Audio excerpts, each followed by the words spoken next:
Have you ever wondered what happens when the person who's supposed to protect your family becomes its biggest threat?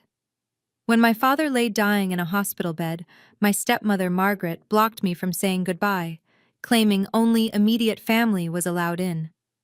1 week later, at his will reading, she stood at the door of a glass conference room with 12 witnesses watching and announced I wasn't welcome because this meeting is only for heirs named in the will. The smirk on her face said she'd won everything. My father's $3.2 million estate, his business legacy, and the power to erase me completely. But what Margaret didn't know was that my father had prepared for this moment 2 years earlier, leaving me something that would expose her deception to everyone in that room. Before we continue, please take a moment to like and subscribe, but only if this story truly resonates with you. I'd love to know where you're watching from and what time it is in your part of the world. My name is Olivia Davidson, 32 years old, and this is the story of how I learned that sometimes the quietest response carries the most power. Growing up, I never measured success the way Margaret and her children did. While my stepbrother Bradley climbed the investment banking ladder, pulling in $400,000 a year by age 28, I chose to become an art therapist. My annual salary of $45,000 barely covered my studio apartment in Queens, but every day I helped traumatized children express what words couldn't capture. Margaret never missed an opportunity to remind me of this failure. At family dinners, she'd gesture around their Westchester mansion and say, "This is what real careers build, Olivia. Your father worked himself to the bone so you could play with crayons?" My father, Robert Davidson, saw it differently. He'd built his logistics company from nothing into a multi-million-dollar operation, but he understood value beyond numbers. Some investments mature in hearts, not portfolios, he'd tell me privately after Margaret's lectures. What you do for those kids matters more than Bradley's derivatives ever will. But Margaret had already begun her campaign to position me as the family disappointment. The contrast became sharper at every gathering. Jessica, Margaret's daughter, worked at her mother's marketing firm, a senior consultant position created specifically for her. She'd never landed a single client independently, but Margaret praised her business acumen constantly. Meanwhile, my work with survivors of abuse was dismissed as noble but impractical. Margaret once introduced me to her country club friends as Robert's daughter who does crafts with children. Isn't that sweet? What hurt most wasn't the dismissal of my career, but watching my father grow quieter at these moments. He'd squeeze my hand under the table, a silent apology for not confronting his wife publicly. I didn't know then that he was documenting every slight, every deliberate exclusion, building a case that would matter when I needed it most. Thanksgiving 6 months before my father died should have been a celebration. Instead, it became the night I realized how orchestrated Margaret's cruelty had become. She'd forgotten to prepare anything vegetarian, despite my dietary choices being the same for 5 years. "Oh, Olivia, I completely spaced.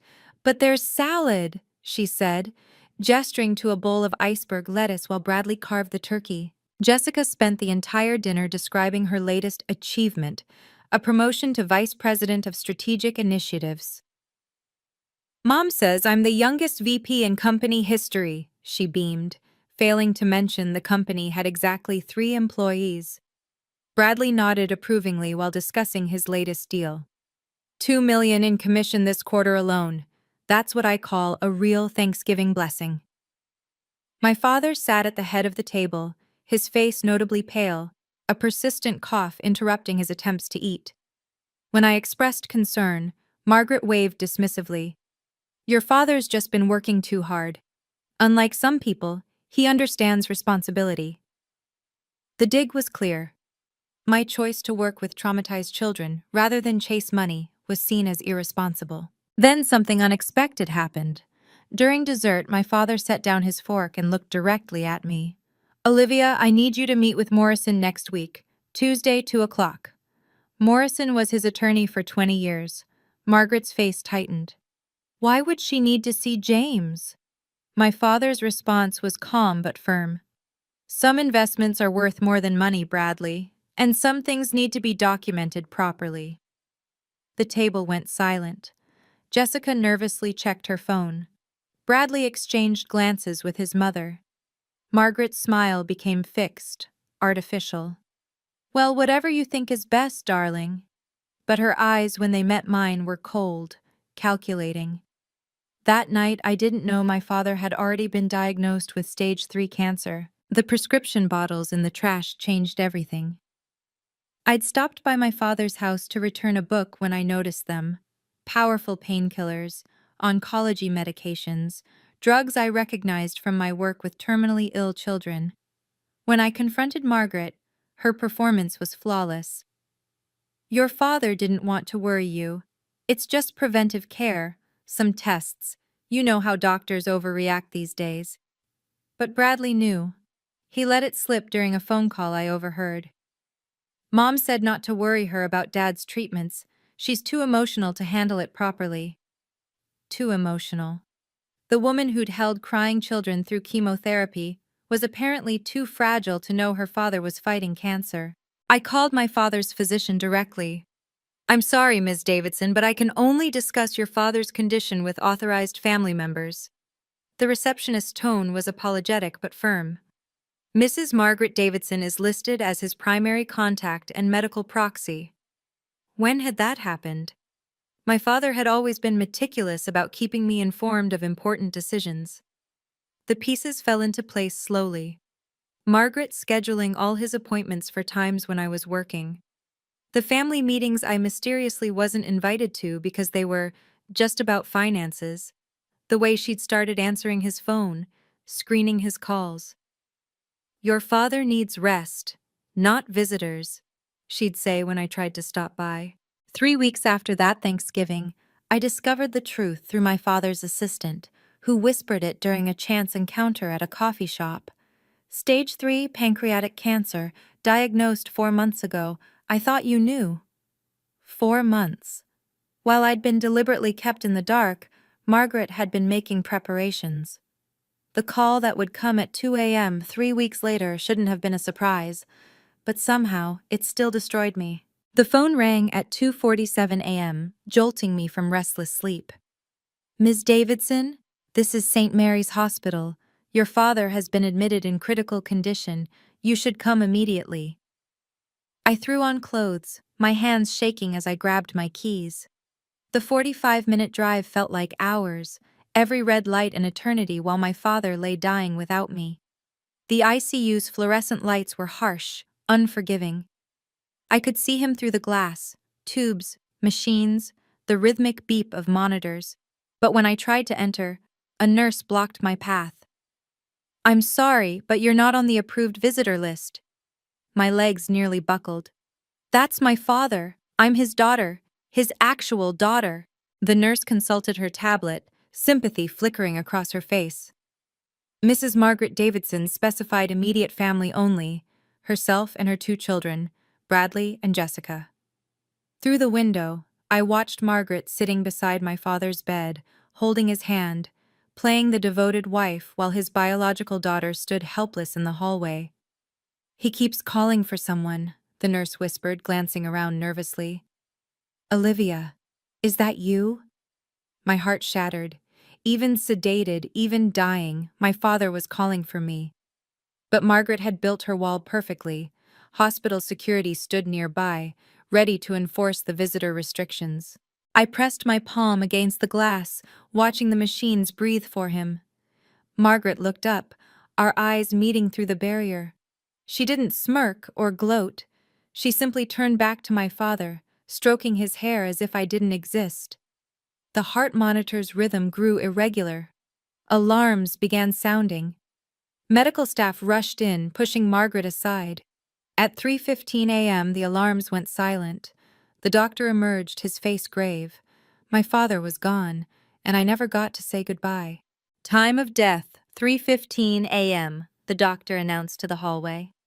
Margaret emerged from the room, tears perfectly timed, and collapsed into Bradley's arms. He's gone. Your father is gone. Jessica filmed her mother's grief, already crafting the narrative for social media. Not one of them looked at me standing 10 feet away. My father's actual daughter, forbidden from his final moments. I tried once more to enter the room. Please, I just need to see him. Just for a moment. Margaret's tears stopped instantly. Security!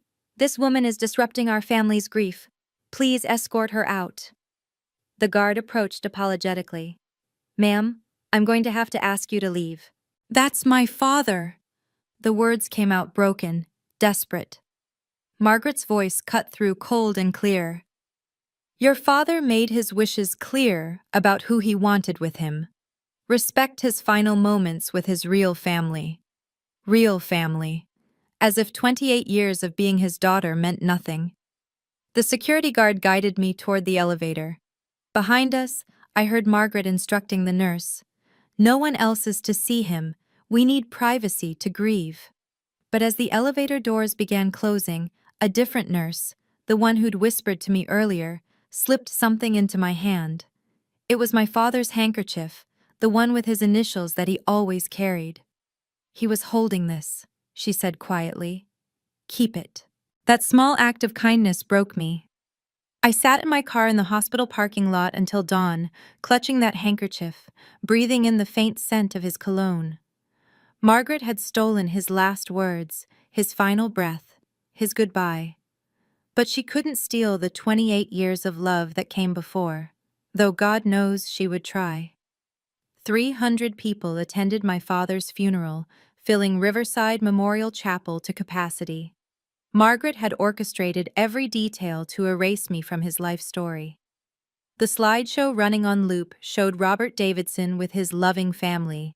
Hundreds of photos of Margaret, Bradley, and Jessica. Not a single image included me. 28 years deleted in a PowerPoint presentation.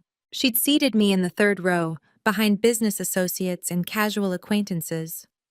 When I tried to move to the family section, an usher stopped me. Mrs. Davidson arranged the seating personally. I watched Bradley deliver a eulogy about the man who became my real father, while Margaret dabbed her eyes with precision timing. Jessica read a poem about blended families and chosen love. No one asked his biological daughter to speak. When I stood to approach the microphone anyway, Margaret signaled to the funeral director, who smoothly announced a musical interlude. The rejection was public, deliberate, witnessed by everyone who'd known my father.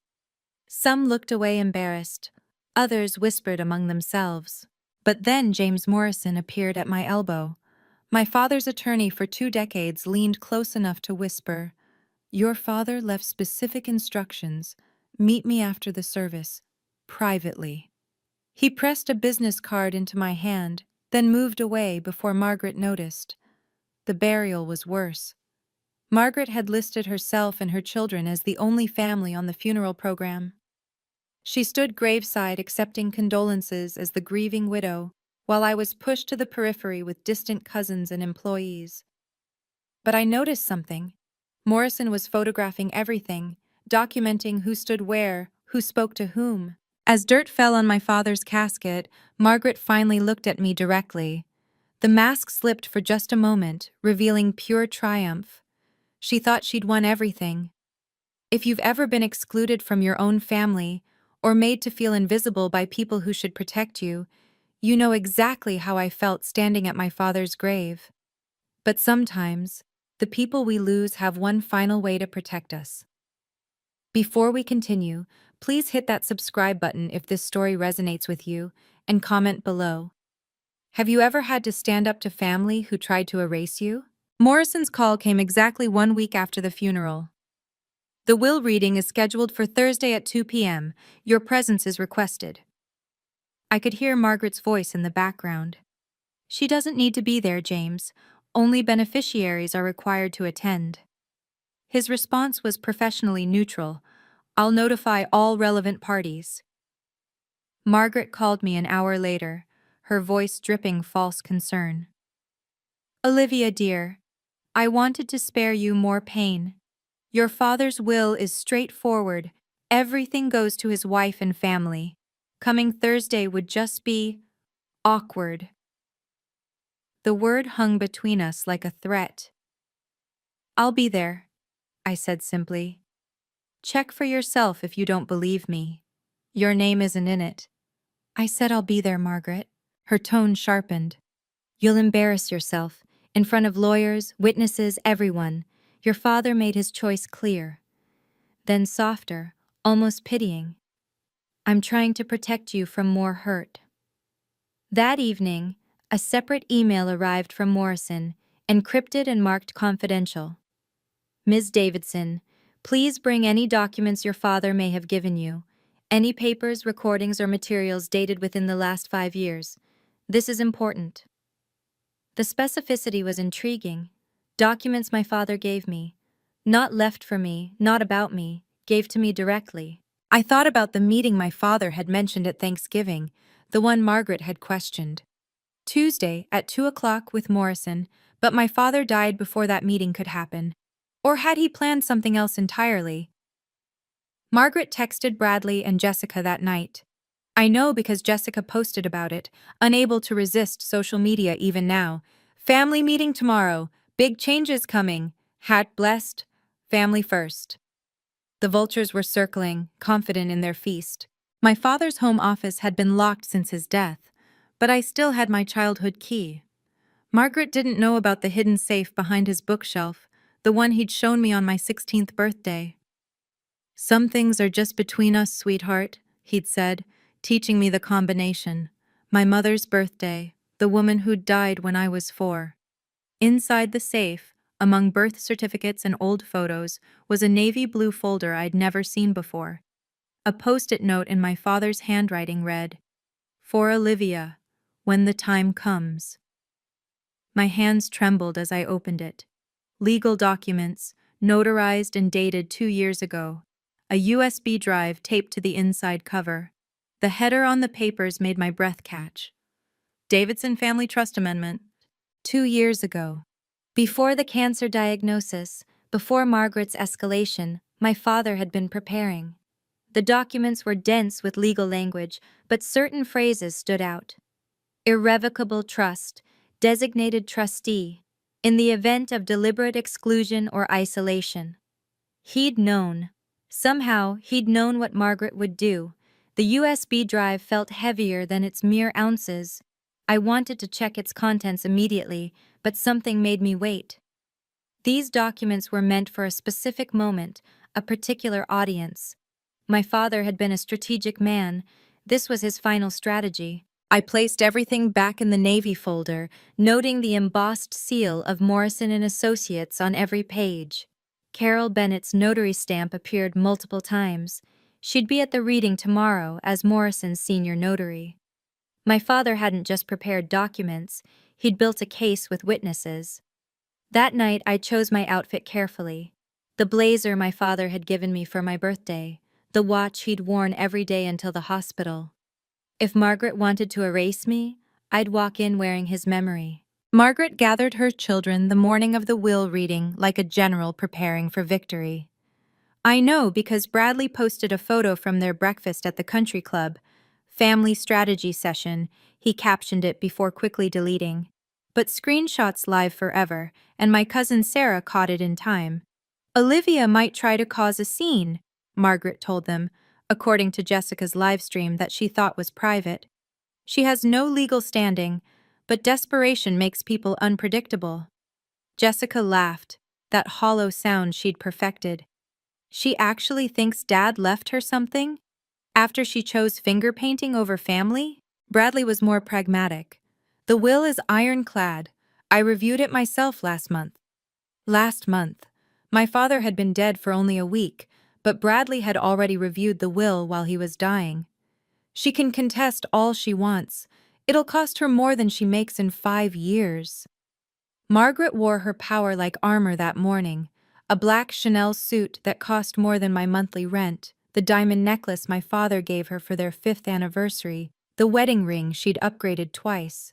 "After today," she announced, "we can finally move forward without distractions." Jessica posted another story. "Big day, justice for those who really loved him." I dressed in my father's favorite color, navy blue. the same shade as the folder in my bag. I'd learned something from Margaret over the years.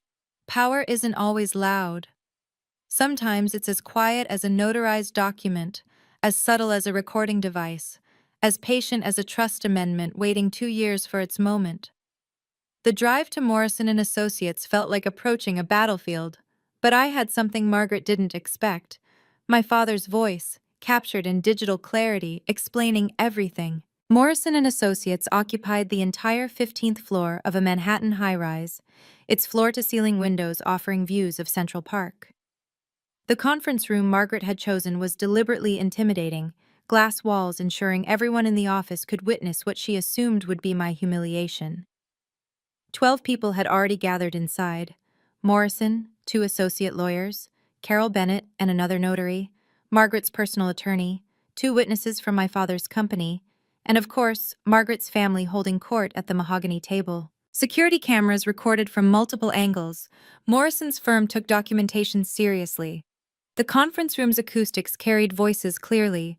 Every word would be captured, transcribed, part of the permanent record. Margaret had chosen this fishbowl setting to make my exclusion as public as possible. She didn't realize she'd created the perfect theater for truth. Carol Bennett looked up as I approached, and something flickered across her face.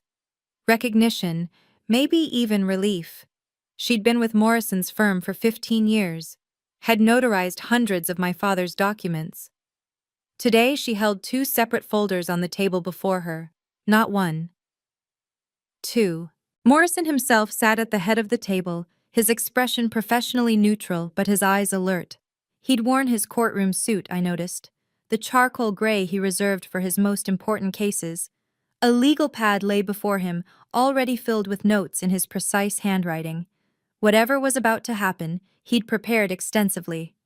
Margaret held court at the opposite end, flanked by Bradley and Jessica like corporate bodyguards. She'd positioned herself as the meeting's focal point, the grieving widow ready to receive her due. The death certificate lay prominently displayed before her, a prop in her performance. The stage was set, the audience assembled. The only thing missing was the truth my father had left in a navy blue folder. I was 3 feet from the conference room door when Margaret rose from her chair, moving with practiced precision to block my entry. Through the glass walls, 12 pairs of eyes watched our confrontation like a corporate theater performance. She didn't lower her voice. She wanted everyone to hear. "Olivia, this is awkward, but this meeting is for heirs only." She emphasized the last word, letting it hang in the air like a verdict. "Your father's will names specific beneficiaries. You're not among them." Behind her, Bradley smirked while Jessica raised her phone, recording everything for her social media narrative. I stood perfectly still, meeting her gaze without flinching. The navy folder rested in my bag, patient as a sleeping dragon. "I was invited by Mr. Morrison," I said calmly. "A formality. James probably felt bad for you." Margaret's voice carried perfectly through the glass walls. "But legal proceedings aren't about feelings. They're about facts. And the fact is, your father made his choice." The office had gone quiet. Assistants at nearby desks pretended to work while obviously listening. 2 partners from Morrison's firm had stopped their hallway conversation to observe. This was what Margaret wanted: maximum witnesses to my supposed humiliation. "I'm sorry you came all this way for nothing," she continued, loud enough for everyone to hear. "Perhaps you should have focused more on being a real daughter instead of playing with troubled children. Your father valued success, Olivia, not hobbies." Morrison stood up inside the conference room, his movement drawing everyone's attention. Carol Bennett was already reaching for her second folder. But I didn't react, didn't argue, didn't give Margaret the emotional response she craved. Instead, I simply reached into my bag and withdrew the navy folder my father had left for this exact moment. Margaret's performance escalated when she saw I wasn't leaving. "Everyone, I apologize for this disruption," she announced to the room, her voice carrying through the glass. "Olivia has always had difficulty accepting reality. Her father tried to tell her, Success isn't measured in finger paintings and feel-good sessions. It's measured in real accomplishments, real contributions to a legacy. Bradley joined in, his investment banker voice cutting through. This is a business matter, Olivia, not a charity case. Dad understood that, even if you never did. The dad stung. My father reduced to his claim. Your little art projects, Margaret continued. They're sweet, really, but they won't pay for lawyers when you try to contest this will. And you will try, won't you? Because you've never understood that love doesn't automatically mean money. Several people in the office had stopped pretending to work, openly watching now. Jessica added her contribution. Some of us built real futures, while others played with crayons. Guess which one Daddy respected? She emphasized Daddy like twisting a knife, claiming an intimacy with my father that had never existed. The witnesses inside the conference room shifted uncomfortably. One of my father's longtime employees looked away. Morrison's jaw tightened almost imperceptibly. But I remained silent, letting Margaret's cruelty fill the space, letting everyone hear exactly who she was. Robert knew who deserved his legacy, Margaret declared, her finale approaching. He knew who truly stood by him, who understood his values, who built something meaningful with their lives. And sweetheart, she leaned closer. It wasn't the girl who chose welfare work over wealth. That's when I pulled out the Navy folder completely, holding it where everyone could see. Mr. Morrison, I said clearly, my voice cutting through her monologue, I have something for you. The Navy folder felt weightless in my hands as I stepped past Margaret, who stood frozen in the doorway. Morrison was already moving toward me, his expression shifting from professional neutrality to something sharper. Anticipation. Ms. Davidson, he said formally, loud enough for everyone to hear. I've been waiting for this. Margaret's composure cracked. What is that? What are you talking about? Her voice pitched higher, the controlled widow persona slipping. Behind her, Bradley stood up, his confidence wavering. Jessica lowered her phone, suddenly uncertain about what she was recording. I handed Morrison the folder with steady hands, though my heart hammered against my ribs. He accepted it with the gravity of someone receiving evidence in court. This was delivered to my office 2 years ago, Morrison announced to the room, with very specific instructions about when and how it should be presented. That's impossible, Margaret said, but her voice had lost its commanding tone. I know everything about Robert's dealings with you. I was his wife. I handled his affairs. Carol Bennett stepped forward, her second folder now open. Not everything, Mrs. Davidson. Some documents were executed privately, as was Mr. Davidson's right. The temperature in the room seemed to drop. Margaret's personal attorney leaned forward, suddenly alert. Morrison opened the Navy folder slowly, deliberately, letting the moment build. The office beyond the glass walls had gone completely silent, assistants, partners, everyone watching this reversal unfold. Before we proceed with the will reading, he said, there's the matter of the Davidson Family Trust Amendment to address. Margaret's face drained of color. What trust amendment? There's no trust. Everything was in the will. But her voice shook now, the certainty crumbling. Bradley and Jessica exchanged panicked glances. The power dynamic in the room had shifted completely in 30 seconds. Morrison lifted the documents from the folder with the reverence of handling historical artifacts. The notary seals caught the light, official and undeniable. The Davidson Family Trust Amendment, he read aloud. Executed January 15th, 2 years ago. Properly witnessed and notarized by Carol Bennett of this firm. Every word fell like a hammer strike in the silent room. Margaret's hands gripped the conference table. That's impossible. I would have known. I handled all of Robert's legal matters. Her personal attorney was frantically flipping through his copies of documents, finding nothing about any trust. Not all of them, Mrs. Davidson, Carol Bennett stated firmly. I notarized this myself, in this very building, with Mr. Davidson present and of completely sound mind. He was quite specific about the circumstances under which this should be revealed. The document's header was visible to everyone as Morrison held it up. Irrevocable amendment to the Davidson Family Trust. The date stamp, the notary seal, the witness signatures, all legitimate, all binding. 2 years of Margaret's scheming, undone by papers she never knew existed. There's also a video, Morrison continued, pulling the USB drive from the folder. Mr. Davidson wanted to ensure his intentions were crystal clear. He inserted the drive into the conference room system, the large screen on the wall flickering to life. Margaret stood abruptly. "This is fraud. I'll sue every one of you. That man wasn't of sound mind. He had cancer." But her protest sounded desperate now, the controlled facade completely shattered. Bradley grabbed his phone, likely texting their lawyer. Jessica had gone pale, her social media bravado evaporating. "Shall we watch what Mr. Davidson had to say?" Morrison asked the room. It wasn't really a question. The truth was about to speak for itself. Morrison's voice filled the conference room as he read from the trust amendment, each word precise and legally binding. The Davidson Family Trust, established 1995, is hereby amended to name Olivia Marie Davidson as primary trustee, with full fiduciary responsibility over all trust assets, currently valued at $3.2 million.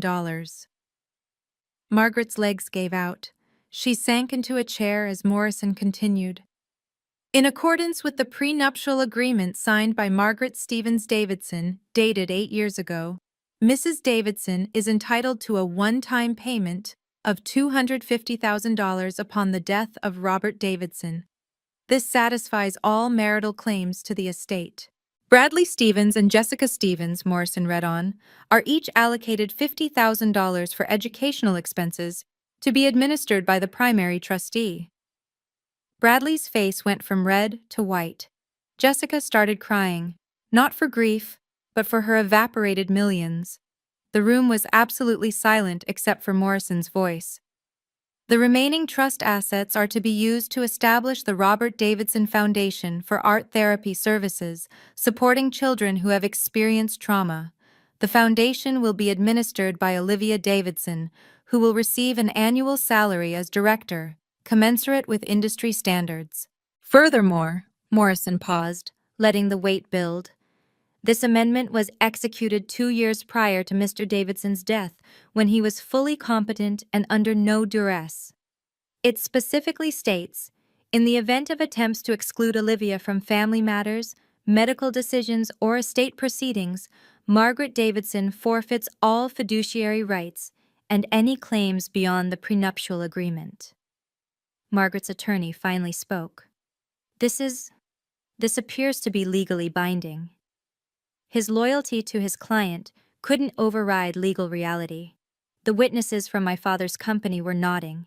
They recognized his signature, his way of thinking. This was exactly how Robert Davidson would protect his daughter. My father appeared on the screen, healthy and strong, sitting in this very conference room 2 years ago. His voice, which I'd feared I'd never hear again, filled the space with quiet authority.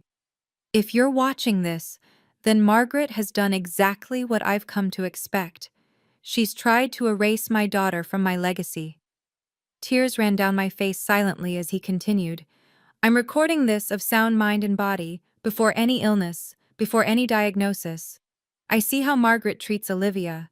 I see the systematic exclusion, the belittling, the attempts to diminish her worth because she chose compassion over commerce. He looked directly at the camera, as if seeing through time. Olivia, your work with traumatized children is worth more than any deal Bradley ever closed, more than any fabricated position Jessica holds. You save lives with art, with patience, with love. That's a legacy money can't buy. Then his tone hardened. Margaret, I know about the separate bank accounts you think I haven't discovered. I know about your promises to your children about their inheritance. I've recorded our conversations, yes, multiple ones, where you discussed keeping Olivia away once I'm gone. Margaret made a strangled sound. My father continued, Every manipulation, every cruel comment, every attempt to isolate my daughter has been documented. The hospital will be very interested in how you managed to alter my medical proxy forms without my consent. The forged signature is quite obvious when compared to authentic samples. The video had 30 seconds left. Olivia, sweetheart, I'm sorry I couldn't protect you more openly while I lived. But I could protect your future. Use this trust to help other children heal, the way you helped them while I watched with pride. You are, and always have been, my greatest achievement. Margaret shot to her feet, her desperation unleashing. This is forged! He was manipulated! Olivia must have drugged him, confused him. Her accusations flew wild and baseless. I'll contest every word. My attorneys will tear this apart. But her personal attorney was already packing his briefcase, distancing himself from a lost cause. Morrison pulled out another folder, this one thick with evidence. Mrs. Davidson, would you like to explain these bank statements showing systematic transfers from Mr. Davidson's accounts to your private holdings? Or these emails between you and Bradley discussing, and I quote, keeping Olivia away from any financial decisions? Bradley tried to stand, but Morrison wasn't finished. Mr. Stevens, we also have your text messages to your mother about making sure the art therapist gets nothing. Particularly interesting since you were never legally adopted by Mr. Davidson, despite your use of Dad at every opportunity. Jessica was frantically deleting her social media posts, but Morrison addressed her too. Ms. Stevens, your live streams from this morning have been preserved, the ones where you discussed finally getting what we deserve and justice for those who really loved him. Very illuminating about your motivations. Carol Bennett added the final blow. There's also the matter of the hospital forms. The medical proxy changes that occurred while Mr. Davidson was sedated. The handwriting analysis shows clear forgery. The hospital board is very interested in how a dying man's daughter was prevented from saying goodbye. Margaret's mask finally shattered completely. You can't prove anything. Robert wanted this. He told me Olivia was a disappointment. But everyone in the room had just heard my father's voice saying the opposite. Her lies crumbled against recorded truth. I believe, Morrison said calmly, the district attorney will be very interested in these documents. Morrison stood at the head of the table, his authority filling the room. By the power vested in me as executor of Robert Davidson's estate and legal representative of the Davidson Family Trust, I hereby recognize Olivia Marie Davidson as the rightful primary trustee, effective immediately. The words rang with finality. All associated bank accounts will be frozen pending audit, he continued. Mrs. Davidson, you have 30 days to vacate the family residence, which is held in trust. Your personal belongings will be returned to you. The house remains part of the trust assets. Margaret slumped in her chair, defeated. 8 years of manipulation dissolved in minutes. Bradley Stevens and Jessica Stevens, your educational allowances will be available upon submission of legitimate enrollment documents to Ms. Davidson. Neither could meet my eyes. Their social media empires and fabricated success stories meant nothing now. The witnesses from my father's company began approaching me, offering condolences they'd been prevented from expressing before. Your father talked about you constantly, one said. He kept every article about your therapy center, every photo of the children you helped. The family friends Margaret had kept away started revealing themselves, admitting they'd never believed her stories. Margaret's attorney formally withdrew representation. This is beyond my scope, he stated, leaving quickly. Her isolation was complete. The same isolation she'd forced on me, returned threefold. Bradley and Jessica sat frozen, their mother's promises of millions evaporated, their futures suddenly uncertain. I hadn't smiled once through the entire revelation. This wasn't about revenge or satisfaction. This was about justice, delivered quietly and professionally, exactly as my father would have wanted. The power Margaret had wielded through manipulation and cruelty had been replaced by something stronger, truth, documented and undeniable. The trust administration begins immediately, Morrison announced. Meeting adjourned. Justice doesn't always come with fanfare. Sometimes it arrives quietly in a Navy folder, prepared by someone who loved you enough to protect you even after they're gone. If this story of standing firm in your truth resonates with you, please share it with someone who needs to hear that patience and dignity can triumph over manipulation. What would you have done in my position? Let me know in the comments below. I signed the trustee documents right there in the conference room, my hand steady despite the earthquake of emotions inside me. My first act wasn't revenge. It was revelation of my father's true vision. The Robert Davidson Foundation for Art Therapy Services will be established immediately, I announced. $2 million will fund programs for traumatized children across the state. The center where I work will receive $500,000 to expand services, I continued, watching Margaret flinch at every dollar designated for healing instead of her accounts. $700,000 will remain for operational costs and trust management. The numbers were precise, thoughtful. I'd learned strategy from my father, too. Then I did something that made everyone pause. Bradley and Jessica, your educational funds remain available. $50,000 each as designated. I won't punish you for your mother's choices. Bradley's mouth opened in shock. Jessica started crying again, but differently, shame mixed with relief. That's more than we deserve, Bradley admitted quietly. The first honest words I'd heard from him in years. The arrogance had drained away, leaving someone very young and lost. Jessica nodded, unable to speak. They'd expected vengeance. I gave them mercy. Margaret looked up at me with something like fear. What about me? Her voice was small, stripped of all pretense. The prenuptial amount is yours, I said simply. $250,000, what you agreed to 8 years ago. No more, no less. Justice, not cruelty. Morrison nodded approvingly. Your father would be proud. He believed in building up, not tearing down. The room felt lighter somehow, as if my father's spirit had witnessed his final wishes fulfilled. The foundation would help thousands of children heal through art. That was his true legacy, not money, but healing multiplied across generations. Security arrived within minutes to escort Margaret from the building. Her credit cards linked to the trust were deactivated while she stood in the lobby. The Lexus she'd driven, registered to the trust, required immediate return. She stood on Park Avenue, designer suit wrinkled, calling for an Uber with shaking hands. Bradley, I need a ride, she said into her phone. His response was audible to everyone nearby. I can't, Mom. I need to figure out my own situation. The son she'd promised millions wouldn't even drive her home. Jessica didn't answer at all. She was too busy deleting years of lifestyle posts built on stolen money. By the time Margaret reached the house, neighbors were already whispering. Someone had live-streamed the confrontation at Morrison's office.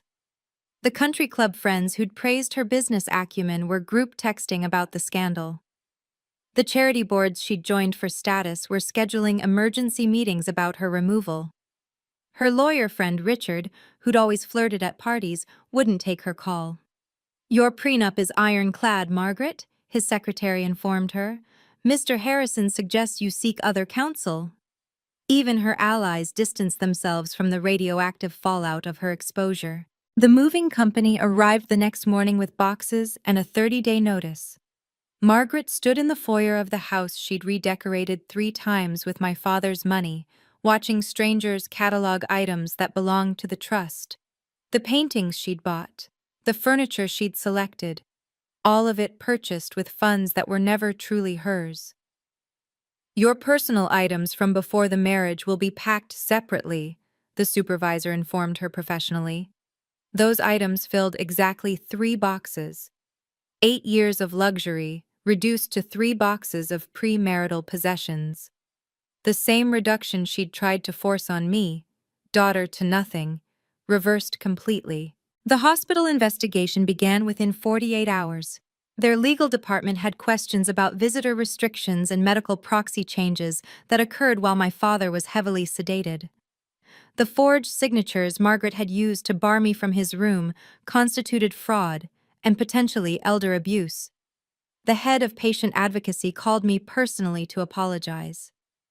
Your father asked for you repeatedly in his final hours, she confirmed, reading from the nurse's notes. The staff was troubled by the restrictions but felt bound by the paperwork. Each word validated what I'd suspected. My father had wanted me there, had called for me while Margaret played gatekeeper to his death. I chose not to pursue criminal charges, despite Morrison's encouragement. I want accountability, not a circus, I told him. The media had already picked up the story. Stepmother blocks daughter from dying father, loses everything. But I declined every interview request. This wasn't entertainment. It was my father's life, my loss, my truth. Margaret faced consequences anyway. The hospital banned her from their premises. Her employer launched an internal investigation after learning about the fraud. She'd used company resources to research forging documents. Within 2 weeks, she was terminated for ethics violations. The dominoes fell steadily, naturally, without my intervention. Bradley's firm suggested a transfer to their Dallas office, a lateral move that everyone recognized as exile. His reputation as a rising star dimmed once colleagues learned about his eager participation in defrauding his stepfather's daughter. Jessica's law school application was quietly withdrawn after the admissions board raised questions about her character. The truth had its own momentum. I didn't need to push. I just needed to stand back and let consequences flow from actions, exactly as my father had predicted they would. Within 3 weeks, Margaret's carefully constructed social empire collapsed entirely. The country club revoked her membership after reviewing her financial situation. The charity boards she'd joined for prestige quietly requested her resignation. The women who'd lunched with her every Wednesday suddenly had scheduling conflicts. Social exile, swift and complete. My father's business partners reached out with stories Margaret had hidden. Robert talked about you constantly, his CFO told me. He kept a photo of you with the kids from your therapy center on his desk. Margaret would turn it face down during meetings, but he'd always set it right back up. They donated generously to the foundation, honoring the man they'd actually known versus Margaret's fabrication. Bradley's transfer to Dallas became permanent. His Instagram, once filled with Manhattan power lunches and investment banking glamour, went dark. A colleague told me he'd been assigned to back-office operations. No client contact, no commission opportunities. The golden boy who'd called my father Dad while scheming against me was learning what actual work meant. Jessica's influencer career evaporated overnight. Brands dropped their partnerships. Her followers, who'd enjoyed her luxury lifestyle content, turned vicious when they learned it was built on a dying man's stolen money. She deleted all her accounts and enrolled in community college, paid for with her own retail job earnings, not trust funds. The ripple effects reached people I hadn't expected. 3 other families came forward with similar stories about Margaret from her previous job. Elderly clients whose children had been mysteriously excluded from meetings. A pattern emerged that vindicated my father's precautions. He hadn't just protected me, he'd stopped her from doing this to anyone else. My father's friends formed a protective circle around me, the support system Margaret had tried to sever. His legacy lived not in her manipulations, but in their memories. The house felt different without Margaret's presence poisoning it. I walked through rooms I'd been subtly unwelcome in for years, discovering pieces of my father she'd hidden. In his study, behind tax documents, I found letters he'd written to me, but never sent, dated during his illness, when Margaret controlled his communications. My dearest Olivia, one began, if you're reading this, then Morrison did his job. I'm sorry I couldn't fight her more openly. Every time I tried, she threatened to use my illness to declare me incompetent. So I fought quietly, documenting everything, preparing for this moment.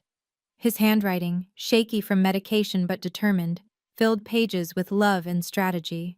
In his closet, I found the album Margaret had hidden, photos of my mother, of me growing up, of every art show and graduation she'd claimed he was too busy to attend. He'd been there, in the background, taking pictures Margaret never knew existed.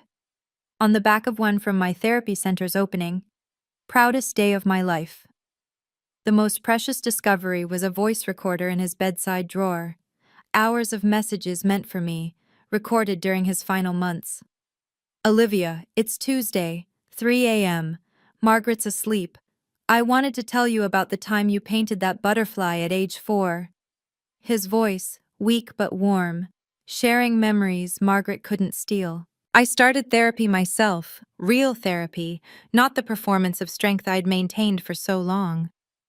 The therapist helped me understand that my father's inability to protect me openly wasn't weakness, but strategy. He'd played a longer game, ensuring permanent protection rather than temporary intervention. Grief and relief tangled together as I healed.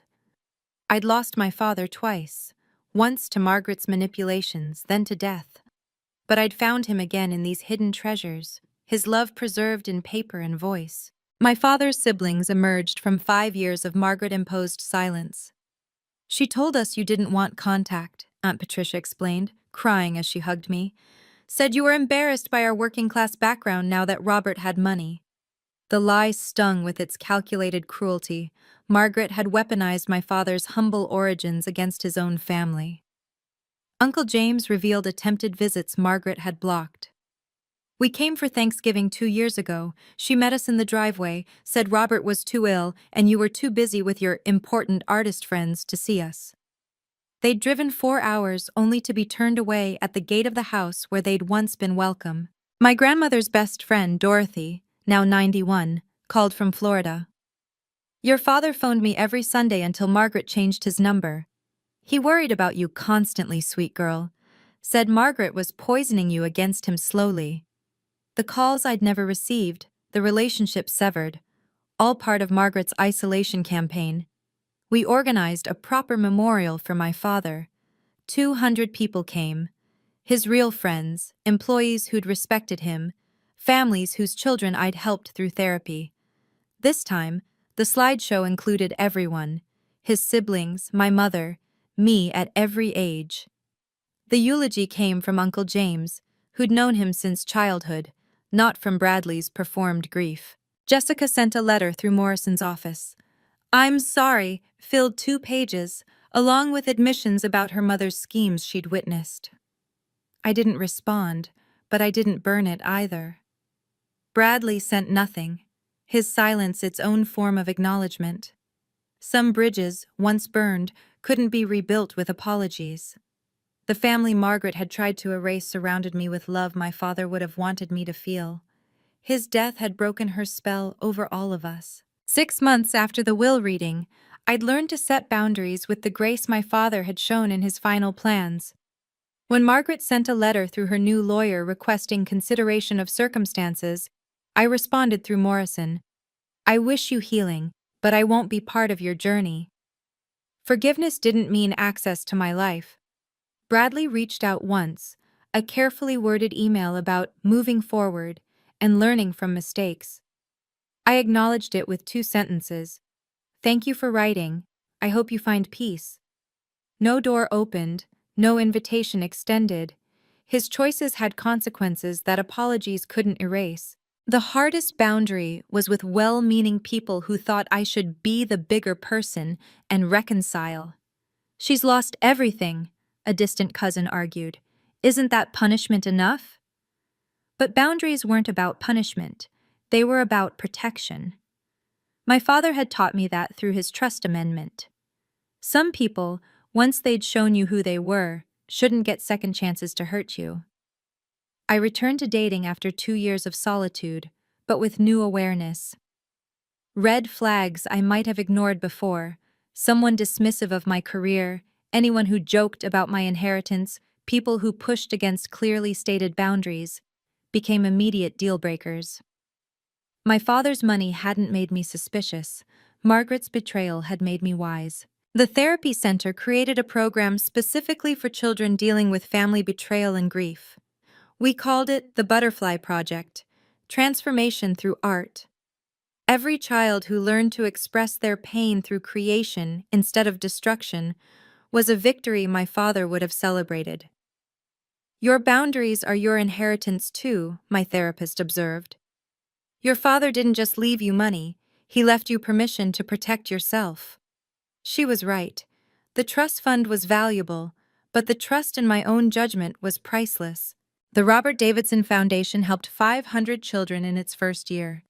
Each child who learned to paint their trauma instead of carrying it silently was my father's legacy breathing in the world. The second therapy center opened in the neighborhood where my father grew up, bringing healing full circle to the community that had shaped him. I wrote a book called When Love Means Letting Go, about setting boundaries with family members who harm us. It wasn't about Margaret specifically, but about the patterns that allow manipulation to flourish in families. The dedication read, "For my father, who loved me enough to protect me even from beyond." Speaking engagements followed, though I chose them carefully. I talked about grief complicated by betrayal, about loving someone who couldn't protect you openly, about finding strength in quiet resistance. Women approached me afterward with their own stories: stepchildren erased, inheritances stolen, final goodbyes denied. We were a silent sisterhood of the deliberately forgotten. The most precious discovery came while organizing foundation papers. In a misfiled folder, Morrison's assistant found one last video from my father, recorded just weeks before his death. He was thin, clearly dying, but his eyes were bright with love.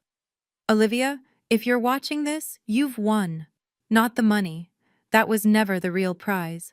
You've won your freedom from her poison. You've won the right to live without apology. I'm so proud of you, sweetheart. So very proud." I played it only once, then locked it away. Some gifts are too precious for repeated viewing. My father's love lived in the foundation, in the children we helped, in the boundaries I maintained. His money built buildings, but his faith in me built my strength. That was his true inheritance, not the millions, but the certainty that I was worth protecting. Sometimes the greatest inheritance isn't money. It's the knowledge that someone loved you enough to protect you even from beyond. If you've ever had to stand firm against family manipulation or set boundaries with those who should have protected you, remember, your worth isn't determined by their validation. Share your own story of quiet strength in the comments. What boundaries have you had to set to protect your peace? Thank you for listening to my story.